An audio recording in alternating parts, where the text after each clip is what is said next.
Lucas capítulo de número 7, a partir do verso 18, diz assim a palavra do Senhor: Todas estas coisas foram relatadas a João pelos seus discípulos. E João, chamando 2 deles, enviou-os ao Senhor para perguntar: Você é aquele que estava para vir, ou devemos esperar outro? Quando os homens chegaram a Jesus, disseram: João Batista nos enviou para perguntar: O Senhor é aquele que estava para vir, ou devemos esperar outro? Naquela mesma hora, Jesus curou muitas pessoas de doenças, de sofrimentos e de espíritos malignos, e deu vista a muitos cegos. Então Jesus lhes respondeu: Voltem e anunciem a João o que vocês viram e ouviram.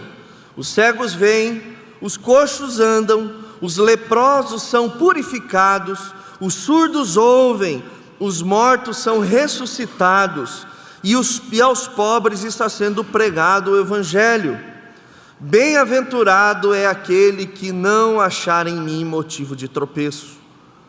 Quando os mensageiros de João se retiraram, Jesus começou a dizer ao povo a respeito de João: O que vocês foram ver no deserto? Um caniço agitado pelo vento? O que vocês foram ver? Um homem vestido de roupas finas? Os que se vestem bem e vivem no luxo moram nos palácios reais. Sim, o que foram ver? Um profeta? Sim, eu lhes digo, e muito mais do que um profeta. Este é aquele de quem está escrito: Eis que envio adiante de vocês o meu mensageiro, o qual preparará o caminho diante de vocês. Eu lhes digo, entre os nascidos de mulher, ninguém é maior do que João, mas o menor no reino de Deus é maior do que ele. Deixa a sua Bíblia aberta, vamos orar mais uma vez. Pai querido, santo, nós te louvamos, porque tivemos a oportunidade já nessa manhã de ler a tua palavra como família da fé, cantar a tua palavra, orar a tua palavra, sentir a tua palavra através do sacramento do batismo, e agora temos a oportunidade que o Senhor nos dá de ouvirmos a tua palavra. Que o Senhor mesmo fale conosco ao nosso coração, porque o Senhor sabe aquilo que nós precisamos.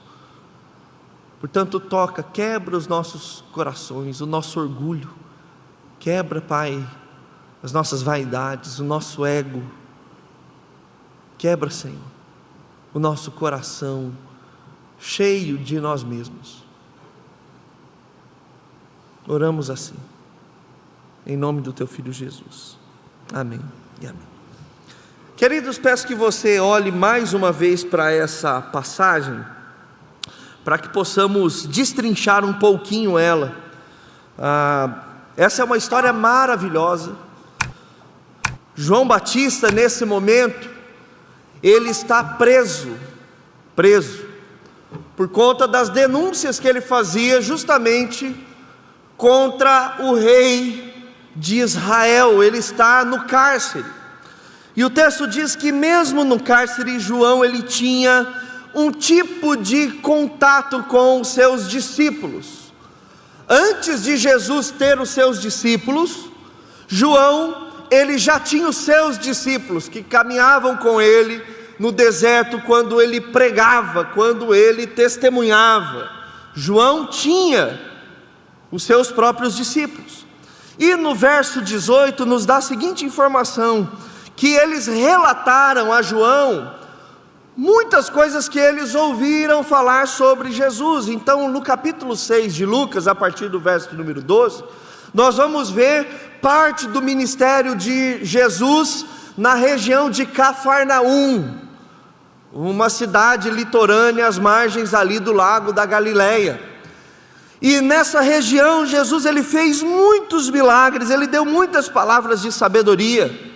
Por exemplo, em Lucas 6,12, Jesus vemos o relato quando Jesus ele escolhe os seus 12 discípulos. Ele sobe no monte para orar, e quando ele desce, então, ele diz, dentre os seus seguidores, dentre a multidão que caminhava Jesus, ele separa 12 pessoas que seguirão a ele mais de perto, ou que ele dará toda a atenção dele. E diz que depois disso, ele prega um sermão, como nós vemos lá em Mateus, o sermão do monte, as bem-aventuranças. Ele dá inúmeros conselhos, e já no capítulo de número 7, que antecede essa passagem que nós lemos, nós vamos ver o extraordinário encontro de Jesus com um centurião romano. Esse centurião romano era um homem totalmente diferente, mesmo não sendo israelita, possuía uma fé em Cristo, que o próprio Jesus disse que ele não encontrou em Israel fé alguma como desse homem. Ele tinha um servo que estava sofrendo a ponto de morrer, muito doente. Isso já é um ponto diferente. Um oficial romano se preocupando com um simples servo judeu. E ele então, sabendo de Jesus, ele pede que Jesus, pede que os seus amigos, eles possam ir até Jesus, para que Jesus possa curar o seu servo. Só que a mensagem que esses amigos levam para Jesus é a seguinte: olha, mestre, o centurião não quer importunar o Senhor, e a mensagem que ele traz é o seguinte: eu sou um homem de guerra, eu sou uma autoridade, entendo sobre hierarquia, e quando eu peço para o meu servo, vá e faça aquilo, ele vai e faz, de modo que o Senhor não precisa vir até aqui. Se o Senhor apenas disser, eu tenho certeza que o meu servo será curado. E Jesus então abençoa, diz a esses amigos: não vi fé em Israel como desse homem. E quando eles voltam, o servo desse centurião, ele está recuperado.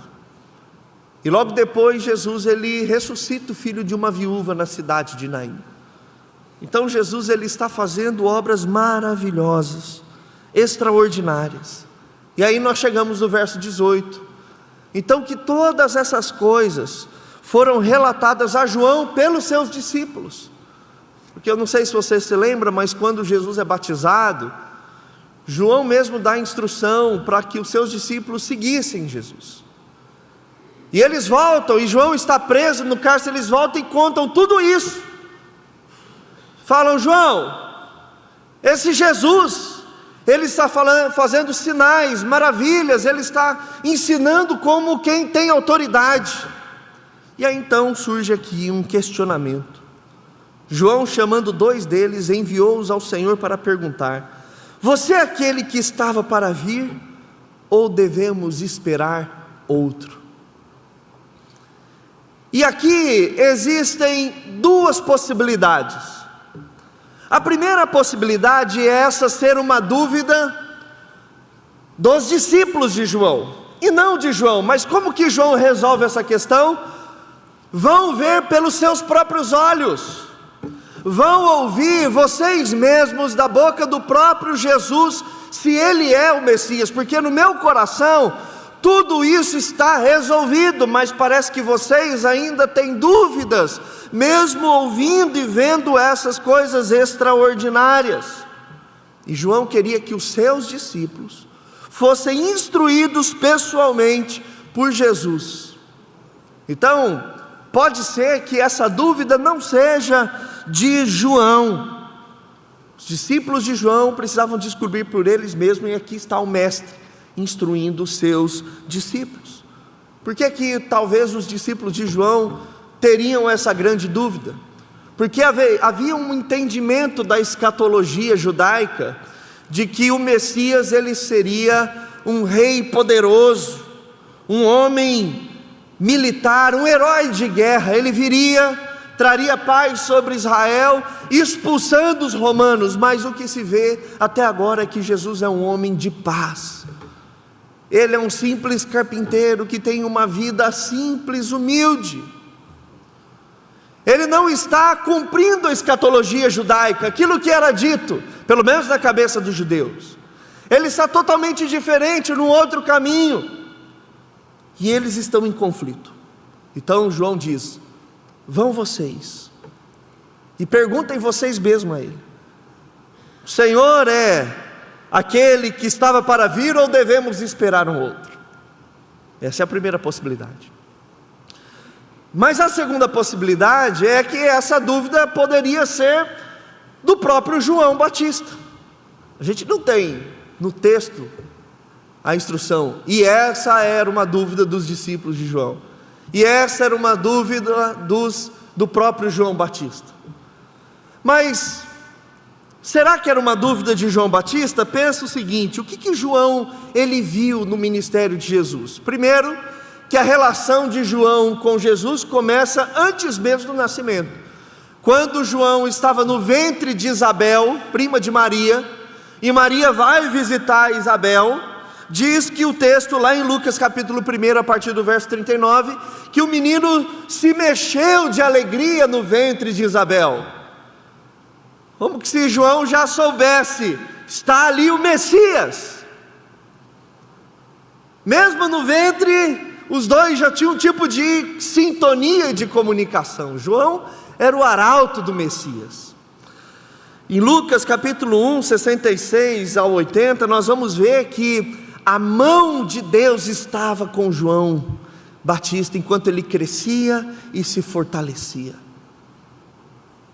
O pai de João, ele faz um lindo cântico, mostrando que João era sim aquele que tinha uma função, uma incumbência maravilhosa de anunciar a vinda do Salvador. E aí em Mateus capítulo número 3, nós vamos ver já João exercendo o ministério dele, e há um conflito sobre quem batizaria quem. Jesus vai até João para ser batizado, e João fala: não, sou eu que devo ser batizado pelo Senhor, e não o Senhor ser batizado por mim. E aí depois ali de uma contra-argumentação, João Batista, ele batiza Jesus, e ele diz: esse do qual eu não sou digno nem de desatar as sandálias. João também, no Evangelho de João, ele diz que Jesus era o Messias porque foi dito a ele pela voz que o chamou: sobre aquele que você viu descer o Espírito Santo, esse é o Messias. E o texto diz que João viu o Espírito Santo descer sobre a vida de Jesus. Então, diante de tudo aquilo que João viu, pode ser que a dúvida não fosse dele, mas não é assim que funciona no coração humano. Lembra Israel? Quantas coisas Israel viu do Senhor na saída do Egito, e mesmo assim, em muitos momentos, o povo de Israel duvidou. Então a verdade é que nós não conseguimos saber, meus irmãos, de quem é a dúvida, até porque João, ele estava no momento aqui preso, sozinho, e se ele vacilou e olhou para trás, eu era o arauto, eu fui o arauto do Messias, eu deveria estar lá com ele, eu estou aqui preso. E mal sabia João, mas ele seria depois de alguns dias decapitado, morto.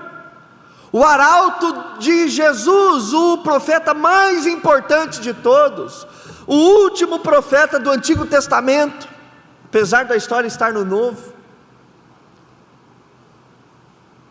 Será que ele também não titubeou? Irmãos, nós não temos uma resposta para isso. De quem é a dúvida? Dos discípulos, de João ou de ambos? Não temos a resposta. Eu particularmente acredito que João estava orientando os seus próprios discípulos. Mas a questão é que o texto segue.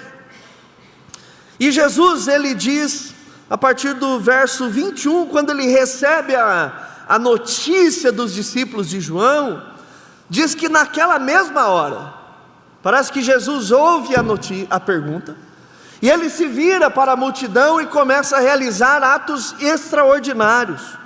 Ele curou muitas pessoas de doenças, de sofrimentos, de espírito maligno, deu vista a muitos cegos. E aí, depois de fazer esses atos grandiosos, Jesus se volta para os discípulos de João novamente, e ele diz: voltem e anunciem a João que vocês viram e ouviram. Não só o que eu estou dizendo, mas o que vocês viram e ouviram.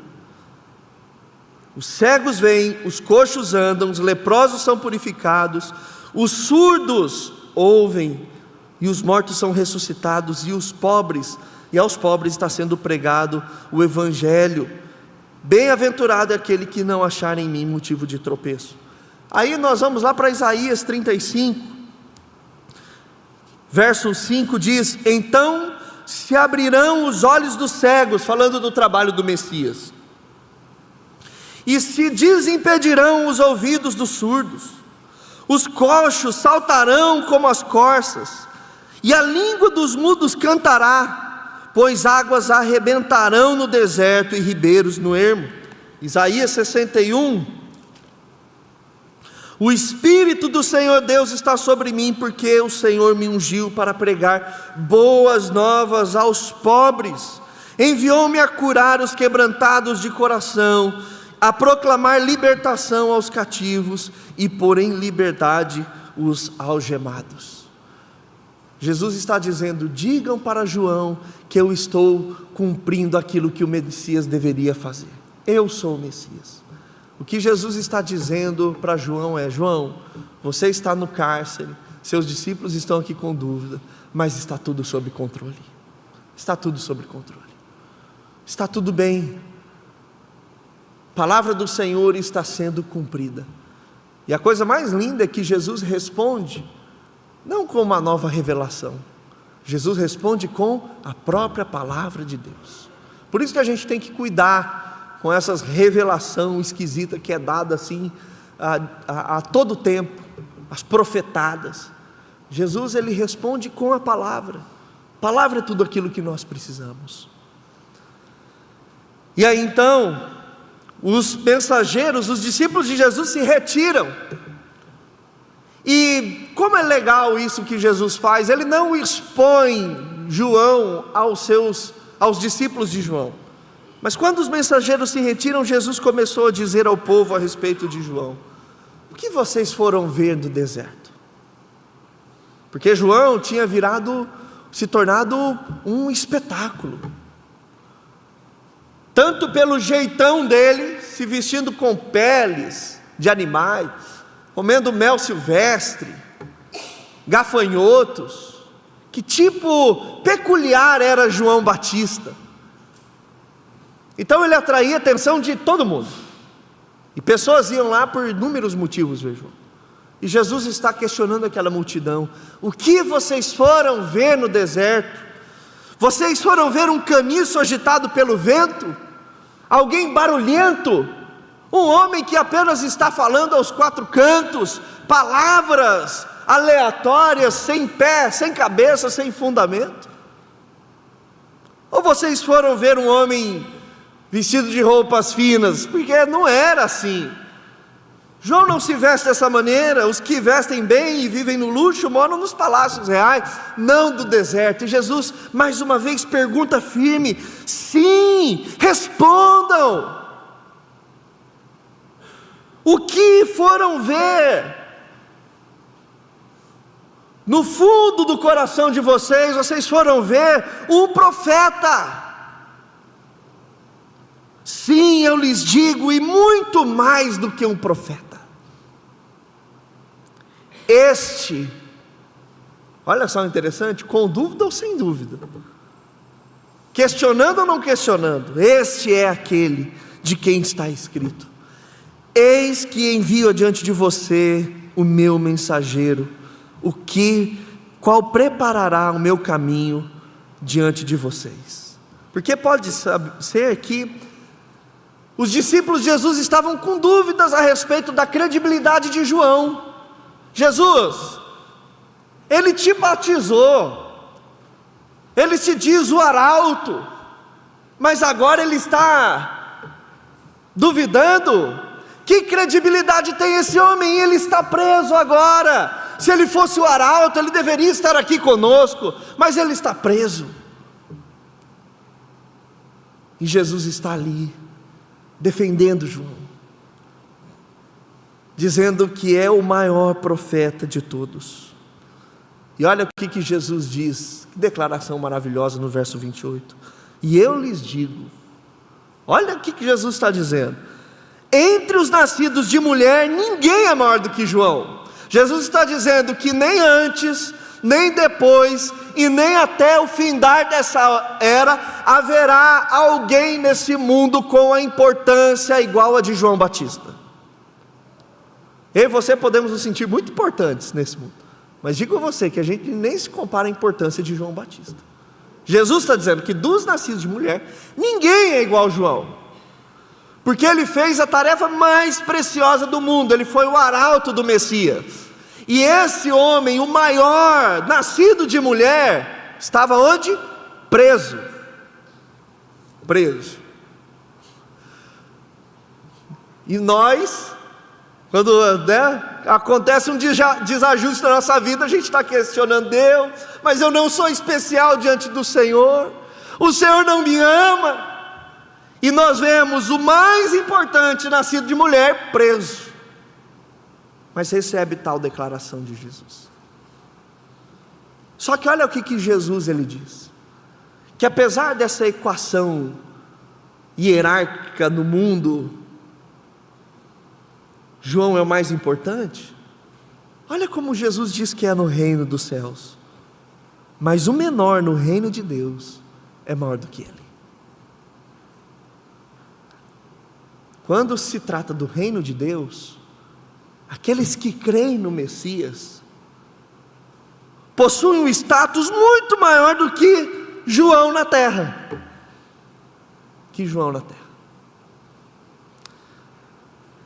Enfim, meus irmãos, e eu gostaria de fazer essas considerações, encerrando aqui sobre essa equação do reino de Deus, e trazer algumas aplicações para a nossa vida a partir desse texto. A primeira delas é em relação à dúvida. O crente, ele pode ter dúvida, e isso faz parte da dinâmica da fé. A dúvida, ela está tão relacionada com a fé, muito mais do que a gente pode imaginar. E se nós olharmos para a Bíblia, nós vamos ver inúmeras situações. Elias foi um profeta que teve dúvida quando Jezabel começou a matar todos os profetas. Ele questionou o poder de Deus, ele temeu. No Novo Testamento nós vamos ver o próprio Pedro, que mesmo reconhecendo Jesus como Messias, o negou mais adiante. Eu não conheço esse homem, nunca estive com ele. Quando Jesus foi preso e crucificado, todos os discípulos vazaram, só estava ali quem? João, o apóstolo João. Onde estão esses homens de fé? Quando Pedro anda sobre as águas, Jesus diz: homem de pouca fé. Tomé, depois de andar com Jesus em todo o seu ministério, ele disse: se eu não tocar nas feridas, no buraco da mão, no lado, eu não vou conseguir crer. E Jesus vai, aparece para Tomé e fala: vem aqui, Tomé, toque no meu lado. Os dois discípulos, a caminho de Emaús, nós acreditávamos que ele seria o Messias, mas já fazem 2 dias de tudo isso aconteceu, 3 dias que isso aconteceu, que ele foi crucificado. Nós não sabemos de mais nada. Irmãos, o crente pode ter dúvidas e confusões, isso é bíblico. Pode parecer estranho, mas é bíblico. Quem nunca teve um conflito? Será que eu estou equivocado? Será que a minha crença é verdadeira? Será que a minha fé é de verdade? Será que realmente quando eu morrer haverá alguma coisa do outro lado? Será que esse livro que eu tenho é de verdade palavra de Deus? Será que Jesus realmente foi quem disse ser? Porque aos olhos humanos isso parece a mais absurda loucura, meus irmãos. Diante do absurdo que é o Evangelho, a dúvida está mais atrelada à fé do que nós podemos imaginar. Por isso que a crença precisa ser obra do Espírito Santo. Porque a fé, por vezes ela questiona, a fé ela pergunta, a fé às vezes ela vacila. Mas o que nós vimos no texto e vemos em outras passagens é que Jesus ele responde, Jesus ele conforta e Jesus ele assegura. Quando ele lida com essa situação de dúvida, a gente vai ver Jesus respondendo, Jesus confortando, mostrando, e nós vamos ver Jesus assegurando que ele era o Messias. Quando Jesus se depara com Tomé, ele não expulsa Tomé e fala: Tomé, saia daqui, você não é digno de ser um discípulo meu, Tomé, porque você está duvidando. Pelo contrário, Jesus ele responde para Tomé, ele conforta Tomé e ele assegura Tomé que ele é o Messias. Quando Jesus está com Pedro, ele poderia ver Pedro na praia, Jesus estava na praia, depois que ele ressuscita, e ver Pedro pescando. Jesus podia apontar o dedo e fazer aquele barco afundar e matar Pedro.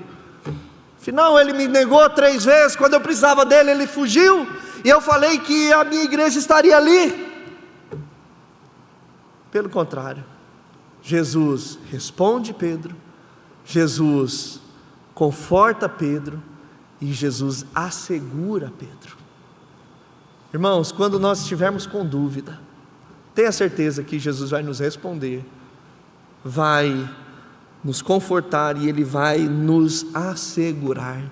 Ele vai falar para mim e para você: está tudo sob controle. Você está no cárcere, você está em sofrimento, as coisas não estão dando certo, mas está tudo sob controle. Por isso não se sinta um crente de última categoria quando duvidar. A dúvida ela é pertinente. Pertinente de um coração pecaminoso, um coração que vem do resultado da queda do Éden. Quando nós olhamos com os olhos humanos para aquilo que nós fazemos, é um absurdo. Você vir na igreja, você dar o seu dinheiro, você participar de um programa de membresia de 1 ano, compartilhar a sua vida num grupo pequeno, você ter que pensar antes de mais nada no que significa Jesus na sua vida para tomar as suas decisões. Isso é um absurdo. Por isso é totalmente normal em alguns momentos a gente perguntar: gente, é muito absurdo isso. Será que é? São conflitos, parte do nosso coração, mas Jesus, Ele vai nos responder, Ele vai nos confortar e Ele vai nos assegurar. Quem nunca passou por um dia como esse? Você duvidou, você vacilou, mas aí Jesus veio até você e Ele te respondeu, Ele te confortou e Ele te assegurou. Lembre-se disso. O crente pode ter dúvidas, e isso faz parte da nossa dinâmica de fé, faz parte da nossa caminhada cristã. O segundo ensino é que a convicção, ela nos leva a um caminho de verdadeira obediência, mudança e sem volta. Se de um lado a gente tem dúvida, mas Jesus responde essa dúvida, nos conforta e nos assegura, isso gera no nosso coração convicção. Porque pode parecer 2 coisas distintas, conflituosas, mas elas fazem parte de uma mesma verdade. O fato de termos dúvida não significa que nós não temos convicção. É por termos tanta convicção, é que às vezes paira sobre a nossa mente um pouquinho de dúvida. Mas ser convicto é um problema. Acreditar é um problema. Porque uma vez que nós temos então convicção que Jesus é o Cristo, é o Salvador, isso obrigatoriamente nos leva a um caminho de verdadeira obediência, mudança e um caminho sem volta. O problema de crer é que isso gera um comprometimento e responsabilidade, ou seja, a partir do momento que você crê em Jesus como Senhor e Salvador, não tem mais caminho de volta. Ou você e eu obedecemos a Ele por completo, ou nós estamos claramente o ignorando. Olha só a responsabilidade que é. O crer nos leva a compromisso. E se nós cremos e não nos comprometemos, nós estamos ignorando o Senhor.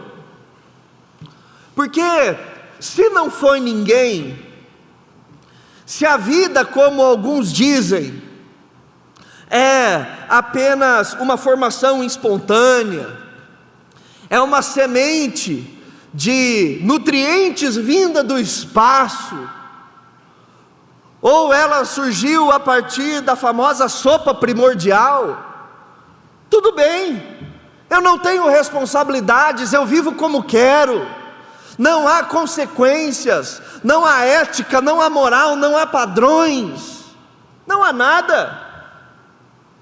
Mas a partir do momento que existe alguém, há uma pessoa, há um Deus Criador, existe autor, e se existe um autor, existe autoria, se existe autoria, existe autoridade, e nós temos um autor, e por isso nós estamos debaixo da sua autoridade, e a partir dessa autoridade é que nós estamos comprometidos em viver uma vida de acordo com aquilo que diz a palavra de Deus. Não há outro meio termo, não há outro caminho. Irmãos, quando cremos, o próprio Deus nos dá essa convicção no Espírito Santo, e não adianta apenas virar as costas e afirmar: não é comigo, não é comigo. Nós não temos essa possibilidade. Então, se o primeiro ensino é o fato de Jesus, Ele responder, confortar e assegurar as nossas vidas diante das dúvidas que são pertinentes, a segunda é que uma vez que eu creio e que eu tenho essa convicção, isso me gera naturalmente responsabilidade. Eu estou comprometido com o Evangelho e eu tenho que viver segundo a palavra do Senhor. Não existe, isso eu não vou fazer, isso eu não acho assim, e eu vou fechar a cara e vou seguir conforme diz o meu coração. Não existe isso. A Bíblia, ela nos aponta um caminho de obediência a partir de uma convicção, e nós precisamos entender isso. E a terceira aplicação, meus irmãos, é que nós temos diante de nós uma preciosa recompensa eterna, em contraste com as provações dessa presente era. É o que nós vemos aqui no final desse relato, quando Jesus diz sobre João. João, ele está preso, ele está solitário, ele está no cárcere, ele será morto, decapitado de uma maneira terrível, fruto de uma vida em obediência, fruto de uma vida comprometida, fruto de uma vida que entendia quem era o autor e que esse autor tinha autoridade sobre a sua própria vida. Ele vai morrer.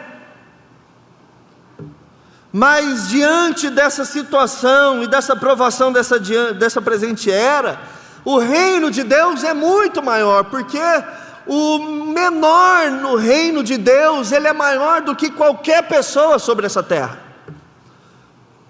O menor no reino de Deus é maior do que qualquer pessoa pela qual nós nos equiparamos nessa terra. O menor no reino de Deus tem muito mais recompensa, bênção e privilégios no reino de Deus do que qualquer pessoa que desfrutou das maiores benesses desse mundo. É o que a gente vê na parábola contada por Jesus entre o rico e Lázaro.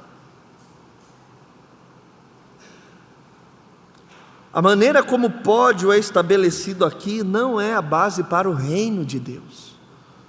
Por isso que nós precisamos focar no reino de Deus.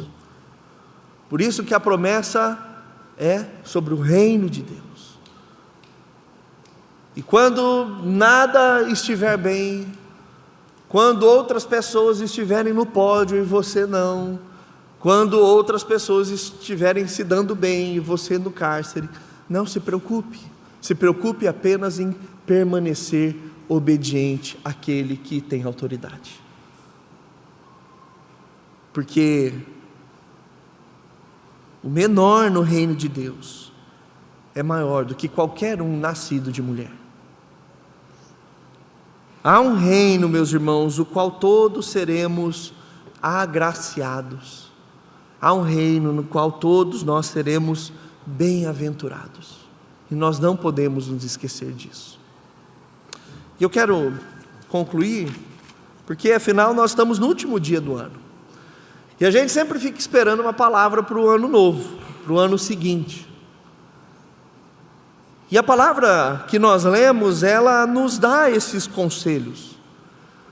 Que nesse próximo ano de 2024, nós possamos levar mais a sério o que significa seguir a Jesus. Que nós possamos ter um coração mais discípulo e menos místico. Que às vezes, último culto, eu vou para a igreja, hoje eu tenho que ir lá receber a bênção especial. Some o ano inteiro. Não aparece nunca.